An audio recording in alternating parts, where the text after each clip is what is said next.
Zoti Çollaku, për te asaj që duket në prapaskenë, pra ju në fund të tunelit, a shihni një pikë të përbashkët që mund t'i bëjë gjitha këto parti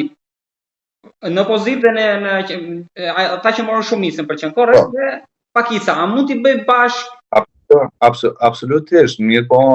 ne jemi të zhgënjur dhe jemi të fyer nga kryenësia e kryeministrit në Albin Kurti, i cili po pretendon të themeloj institucione të reja shtetërore pa pasur një marrëveshje politike me cilën do nga partitë tjera parlamentare që janë në Kuvendin e Kosovës. Partia fituese vetvendosje nuk e ka numër të mjaftueshëm për të krijuar qeverinë dhe institucionet e jashtme shtetërore. Dhe është praktik e domosdoshme, nuk është praktik e qetit, po është praktik e domosdoshme parlamentare që partia fituese në mungesë të numrave për të bërë qeverinë apo institucione shtetërore duhet të bëjë koalicion pas zgjedhor me ndonjëherë nga partitë parlamentare të përfaqësuara në Kuvendin e Republikës së Kosovës. Kjo nuk është një shpikje, nuk është një qetje, është një imponim i rrethanave dhe është domosdoshmëri për të vazhduar tutje. Mirë po ata nuk duan ta bëjnë një gjë të tillë, sepse si duket është duke ju shkuar për shtati ky ngjerçi në Kuvendin e Republikës së Kosovës dhe prandaj po aplikojnë një praktikë ose një të tillë të turshme çdo 2 ditë në Kuvendin e Republikës së Kosovës, sepse sa mbaj mendur sot më duket është tentimi 26 në Kuvendin e Republikës së Kosovës dhe sigurisht që askush nuk pret ndonjë tejkalim të këtij ngjerçi. Pra çelësi i zgjidhjes politike është shumë i thjeshtë. Partia fituese duhet patjetër, sepse nuk ka rrugë tjetër të bëjë një koalicion pas zgjedhor me cilën do parti që ja konsideron si aleatët të saj dhe në këtë mënyrë zhbllokohet Kuvendi i Republikës së Kosovës dhe menjëherë edhe bëhet themelimi i qeverisë së jashtme të Republikës së Kosovës. Mirë po kështu siç jemi, ne jemi pa institucione civile dhe pa qeveri legjitime e cila do të ishte në gjendje për të marrë vendime të rëndësishme në këtë periudhë.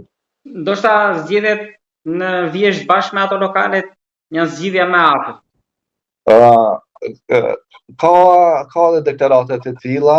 apo spekulime të tilla, mirë po nuk besoj që një gjë e tillë në aspektin legal është e mundshme, sepse presidenti i Republikës së Kosovës do të jetë detyruar që vetëm brenda pak ditësh të bëjë publike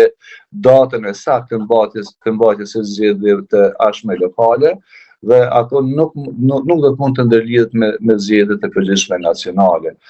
Si duket partia fituese po pret një opinion apo një vendim nga gjykata kushtetuese sa i përket ngjershit aktual në Kuvendin e Republikës së Kosovës, sepse është partia parlamentare Aleanca për Armiqnin e Kosovës që ka dërguar një pyetje konkrete për shqyrtim në gjykatën kushtetuese dhe në varësi të asaj përgjigje apo mos përgjigje, pastaj ndoshta gjërat do të mund të ndryshojnë në Parlamentin e Republikës së Kosovës. Mirë po deri atëherë ne do të kemi përsëritjen e kësaj çfarë po shohim çdo 48 orë, përveç se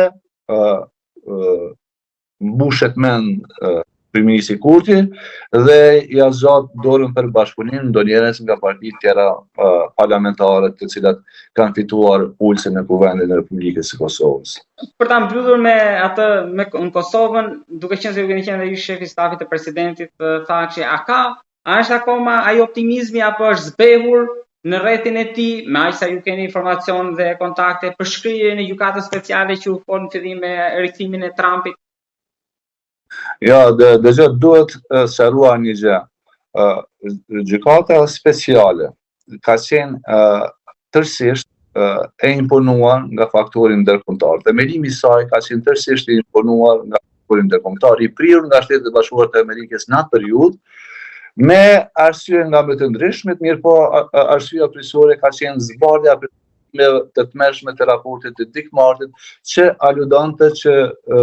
pjesëtarët e ushtrisë qendrore të Kosovës gjatë periudhës së luftës kanë bërë trafikime me organe shtetërore. Ato pretendime të publikuara dhe të miratuara në raportin e Këshillit të Evropës ishin aq të tmerrshme saqë shtetet e mirëfillat demokratike nuk i tejkalonin dot. Prandaj imponuan Kosovës në atë periudhë themelimin e kësaj gjykate. Ish liderë shtetëror të asaj periudhe, themelimin e kësaj gjykate e kanë bërë totalisht me vetdije të lartë shtetërore, duke synuar që ato trillime të zbarshin nëpërmjet një drejtësie të avancuar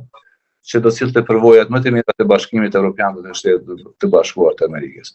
Që nga ajo periudhë, do të thonë që nga viti 2010-2011 kanë kaluar shumë gjëra, sistemi ndërkombëtar nuk është as përse afërme i natyrës fare ka qenë atëherë, nëse atëherë ka qenë kaotik, sot është super kaotik, super që rregullt me shumë panjora, domethënë shumë gjëra kanë degeneruar ose janë prishur, janë dorëtuar ato vlerat ndërkombëtare që kanë udhëhequr një sistem të pavarur dhe të paanshëm të drejtësisë. Nuk i shohim ne sot ashtu siç e kemi parë para 10 vite.